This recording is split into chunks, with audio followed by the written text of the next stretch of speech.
kiss it, baby. Waiting on that sunshine, boy. I think I need that back. Can't do it like that. No one else gonna get it like that.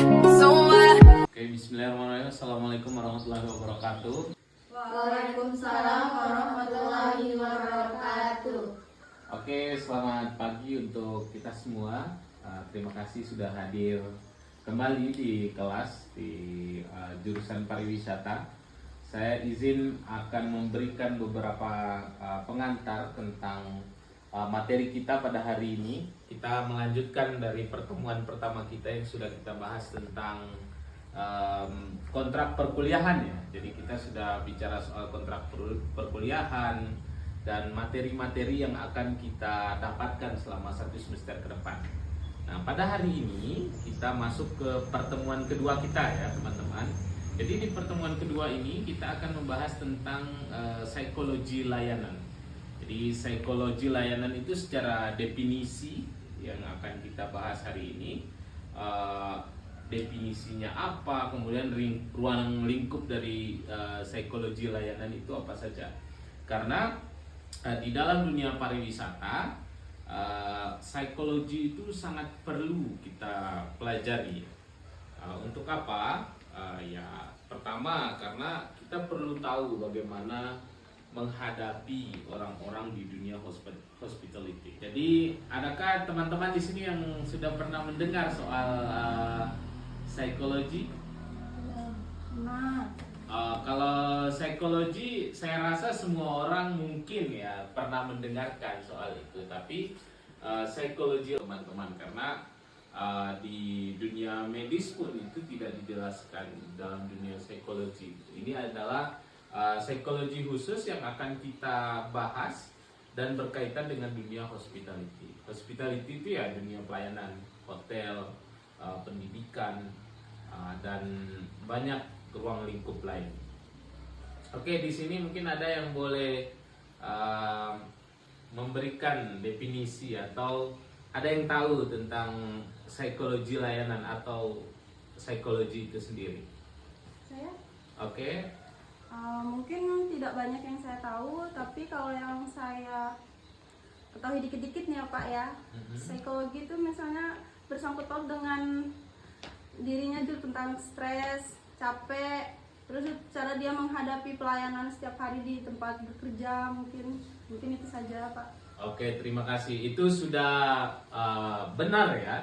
Jadi psikologi itu tidak lepas dari bagaimana cara kita berpikir, bagaimana cara kita mengolah pikiran, dan yang paling dekat dengan dunia psikologi itu ya stres dan lain sebagainya. Itu masuk dalam psikologi. Nah, kemudian psikologi layanan, apa yang akan kita bahas? Mungkin teman-teman bisa lihat di slide ini.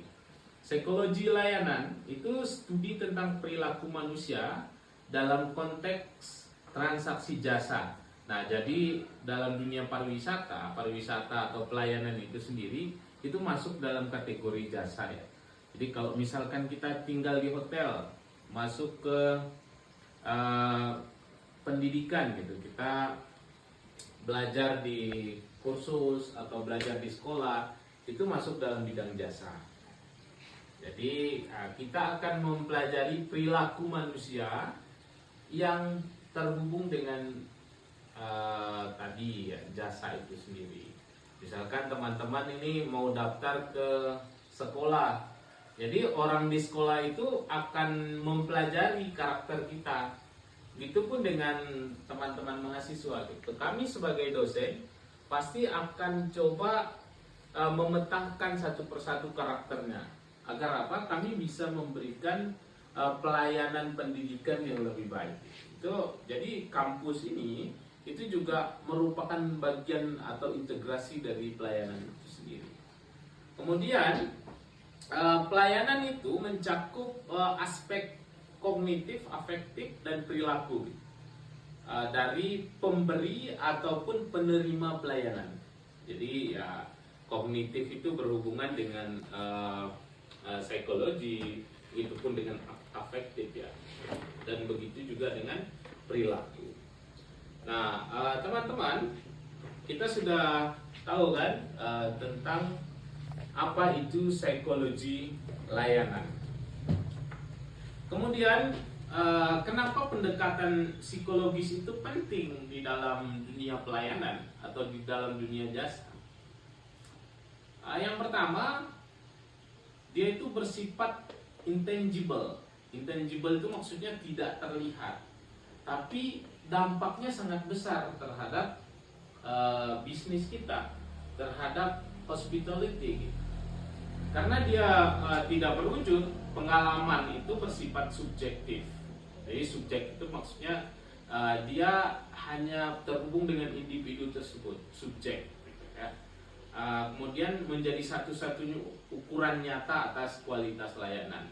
Tapi di dalam dunia pelayanan yang baik, orang itu ketika kita misalkan nginap di hotel atau sekolah di sekolah yang bagus, nanti akan ada survei kepuasan pelanggan. Nah, itu masuk ke dalam materi lain yang akan kita bahas ya. Kemudian mengapa psikologis itu penting? Jadi dia itu interaksinya kompleks. Jadi sifat manusia di antara teman-teman mahasiswa ini, misalkan Ebi dengan Ratna itu sifatnya berbeda. Walaupun mungkin secara kebersamaan tiap hari bersama gitu, tapi nggak bisa disamakan juga secara karakter. Itulah kenapa di dalam dunia psikologi itu interaksi antar manusia dan pemahaman kita tentang manusia itu lumayan kompleks. Maka kita perlu mempelajari tentang psikologi di dunia pelayanan. Kemudian kenapa perlu itu? Ya, keunggulan kompetitif di dunia jasa itu yang paling penting kalau menurut kami adalah bagaimana kita memberikan kualitas dan pelayanan yang baik. Nah, untuk memberikan itu ya kita harus paham dulu jenis konsumen kita seperti apa dan jenis pelanggan kita seperti apa. Kemudian selanjutnya jadi apa saja sih disiplin ilmu yang berkontribusi besar terhadap pelayanan? Yang pertama itu psikologi sosial. Jadi di dalam pelayanan juga kita akan bahas tentang pengaruh lingkungan kita terhadap tindakan kita ya. Karena di dalam dunia psikologi itu teman-teman, salah satu hal yang paling berpengaruh terhadap karakter kita, tabiat kita, ataupun sifat kita dan pemikiran kita itu terbentuk oleh kelompok sosial di mana kita itu hidup. Misalnya kita hidup di desa Batu Dulang. Jadi cara berpikir, cara berperilaku orang Batu Dulang yang kita anggap normal itulah yang akan kita lakukan. Sementara misalkan di Batu Dulang ini kan ada yang pergi asan tiba-tiba gitu, itu kita anggap tidak normal. Nah, maka itu akan kita hindari. Nah, itulah kenapa psikologi sosial itu penting juga kita pelajari di sini, karena terhubung dengan karakter masing-masing orang. Kemudian psikologi kepribadian. Kalau psikologi kepribadian ini ya, kenapa dia berkontribusi terhadap psikologi pelayanan? Karena dia menawarkan perbedaan. Kopinya itu hampir sama rasanya dengan kopi shop yang ada. Tapi di mana dia menang? Dia menang di soal bagaimana how to serve the customer. Jadi gimana cara memperlakukan dan gimana dia terhubung dengan konsumennya.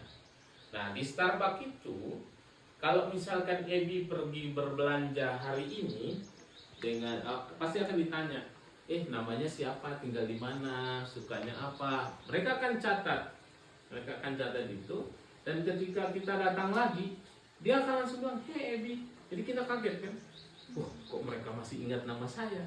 Nah, jadi di dalam dunia psikologi kita mengingat nama orang itu salah satu hal yang paling penting juga. Karena orang kalau kita ingat namanya, kita sebut, kemudian kita sapa dengan ramah, mereka akan selalu ingat kita dan akan kembali lagi sebagai pelanggan kita. Kemudian selanjutnya tentang psikologi komunikasi ya. Ya, jadi perlu dibahas juga tentang psikologi komunikasi karena di dalam dunia perhotelan dan lain sebagainya kita berkomunikasi dengan orang dengan nada yang salah saja orang bisa langsung kecewa karena manusia itu diukurnya dari cara dia berkomunikasi. Misalkan saya bilang selamat pagi, oh pasti kan orang takut sama saya. Tapi kalau saya bilang selamat pagi, selamat datang di hotel, itu akan memberikan kesan yang berbeda. Maka disitulah pentingnya psikologi komunikasi yang akan kita pelajari di pertemuan kita hari ini. Sejauh ini adakah pertanyaan yang ingin ditanyakan yang kurang jelas mungkin bisa ditanyakan? Siapa yang bertanya, Pak? Oke, silakan. Assalamualaikum warahmatullahi wabarakatuh. Terima kasih sebelumnya telah memberikan saya kesempatan untuk bertanya. Seperti yang dibahas oleh Bapak tentang psikologi pelayanan. Oke. Psikologi pelayanan ini kan misalnya ada di pendidikan, di hotel, berarti di dunia kerja ya.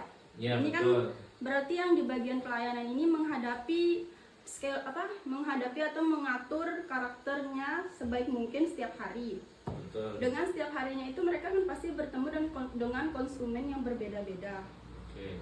Menurut Bapak, bagaimana nih tentang pegawai inilah anggaplah ya, pegawai ini menghadapi stresnya, pola pikirnya, mengatur moodnya itu setiap hari dengan masalah yang berbeda-beda. Dan apakah ada contoh kasus kecil gitu, Pak? Terima kasih sebelumnya. Terima kasih. Ini pertanyaan yang sangat luar biasa dan ini merupakan contoh kasus yang terjadi setiap hari di hotel, di bank, di dunia pendidikan ya. Terutama yang berhubungan dengan teman-teman yang berada di frontliner atau resepsionis. Jadi frontliner itu biasanya ada di bank, kalau resepsionis itu ada di hotel. Dan mereka ini adalah orang-orang yang melayani kita. Nah, dan mereka kita harus selalu ingat, mereka juga manusia bukan mesin gitu. Jadi manusia itu secara hakikat dia punya perasaan, dia punya masalah, dan ya pasti mereka akan membawa masalah itu ke tempat kerja. Nah, tapi di sini uniknya kita memahami psikologi itu sendiri. Nah, orang-orang yang bekerja di dunia pelayanan itu, teman-teman, mereka sudah dilatih dan disumpah untuk tidak membawa masalahnya seberat apapun di luar. Ketika datang ke dunia kerja, mereka harus tersenyum. Walaupun mungkin nanti ya habis ketika ada break, ada istirahat sebentar, mereka memaki-maki kita gitu, atau di status HP-nya mereka buat dasar apa dan sebagainya. Pasti ada itu. Cuman memang kita di dunia pelayanan mau seberat apapun masalah kita ya harus tetap tersenyum. Tapi ada satu yang menarik ya. Ini salah satu restoran pernah datang ke Jakarta dulu tapi tutup pada akhirnya karena tidak sesuai dengan tipografis masyarakat kita gitu. Jadi nggak sesuai karakternya dengan cara pelayanan mereka. Ya mereka itu datang ke Jakarta atau di Amerika dan tempat cabang utamanya mereka dan di Eropa gitu. Ya mereka marah-marah caranya. Misalkan kita kamu ini ngeluh aja, dia akan membalas dengan marah-marah. Itulah cara mereka itu, keunikan mereka itu kalau di dalam dunia bisnis disebut sebagai diferensiasi atau pembedaan. Nah, tapi hakikatnya di dalam sebuah bisnis pelayanan yang kita utamakan adalah bagaimana kita memberikan senyum terbaik kita, bagaimana kita bisa terhubung dengan konsumen kita. Jadi masalah kita di luar itu kita tinggalkan di rumah. Kita tinggalkan di luar. Tapi ketika masuk ke sana ya harus kita menjadi bagian baru, menjadi orang baru, menjadi orang yang profesional. Makanya kalau orang kerja di bank atau di hotel itu banyak yang types. Kenapa? Ya types ya, mereka banyak yang types dan resign gitu. Karena memang berat kerja di dunia pelayanan. Harus selalu tersenyum. Iya betul. Jadi misalkan nih bapak kita meninggal kemarin, kita mau nangis nggak bisa nangis di situ. Dalam dunia pelayanan nggak bisa.